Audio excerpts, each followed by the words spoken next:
ფეხსაცმლის ადგილობრივ საწარმოზე, რომელიც პროდუქციას მთლიანად უცხოეთში ყიდის და მის მფლობელზე, რომელსაც ეს ბიზნესი სრულიად შემთხვევით ყოველგვარი დანახარჯის გარეშე ერგო. ვფიქრობ, მისი მაგალითის გამეორება სხვებსაც შეუძლიათ.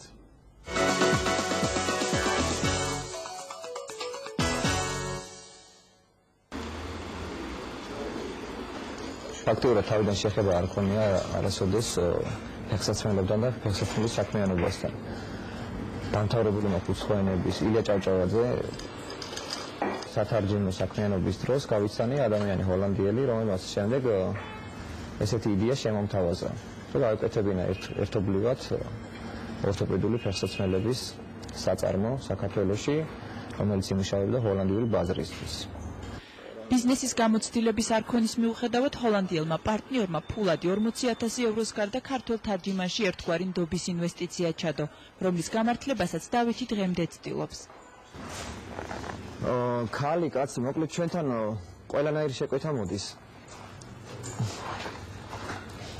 ქალისაც, მამაკაცისაც, ქალები ახლა შეიძლება უფრო ღიაფერებს ირჩევენ, მამაკაცები უფრო მუქ ფერებს, მაგრამ ამაზე ძნელია ლაპარაკი. მეტყვით ჰოლანდიელი კლიენტები ჩვენი შემკვეთი გვაძლევს შეკვეთას ინტერნეტის საშუალებით. ჩვენ ჩამოტვირთავთ სამუშაო ინსტრუქციის ანკეტას და ბაზა თარგს. ეს არის ბაზა თარგი არის იმის სახით.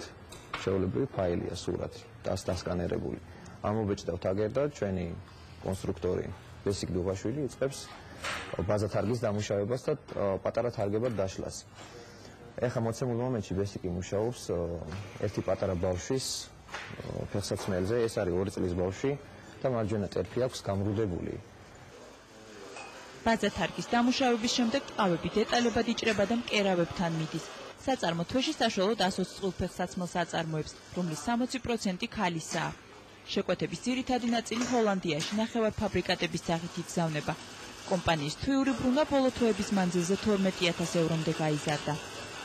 ჩვენ გვაქვს სხვადასხვა ტარიფები, იწყება საუბარი მაქვს ფეხსაცმლის ნამზადის ტარიფებზე, დასრულებული ფეხსაცმელზე არ ელაპარაკი, იწყება 75 ევროდან ადის 155 ევრომდე.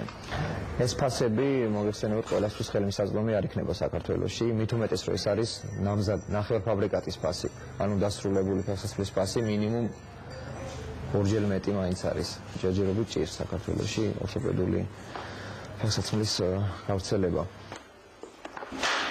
ჰოლანდიური ბაზრისთვის მომუშავე ქართული საწარმოს გახსნის ერთ-ერთი მთავარი მიზეზი ქართველი ხელოსნების ოსტატობა და დაბალი ხელფასები იყო. თუ ჩვენთან ხელფასის საშუალოდ 400 ლარია, ჰოლანდიაში ამ ციფრს 1 ემატება. ჩვენ გვინდა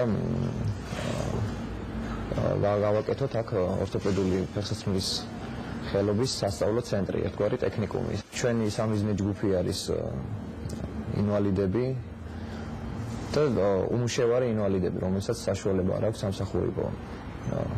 ჩვენ გვინდა გარკვეული რაოდენობა მომამზადოთ ადამიანების 2 წლის განმავლობაში და საუკეთესოები აქედან გვინდა რომ ჩვენ სამსახურში ავიყვანოთ. ეს არის ჩვენი ინტერესი. მაგის გზით ჩვენ გვინდა არა მარტო ჩვენი პოზიციის გამყარება, არამედ ამით შეიძლება ჩვენი კონკურენტის საწარმოების ვიცეთ დასაბამი, მაგრამ ჩვენ ამის არ გვეშინია, იმიტომ ჯანსაღი კონკურენციის არ გვეშინია. იმიტომ რომ ჩვენ ყოველთვის ვიქნებით ამ ტექნოლოგიის შემომტანი საქართველოში. დღეს სულ ეს იყო ხვალორის ნახევარზე ბიზნეს კურიერი კვლავ განაგრძობს თქვენთვის მუშაობას, მანამდე კი დღეს საღამოს ჩვენ ისევ შეგვიძლია შევხვდეთ ერთმანეთს მზეზე გადაცემა კაპიტალში 10:09-ზე. ნახვამდის.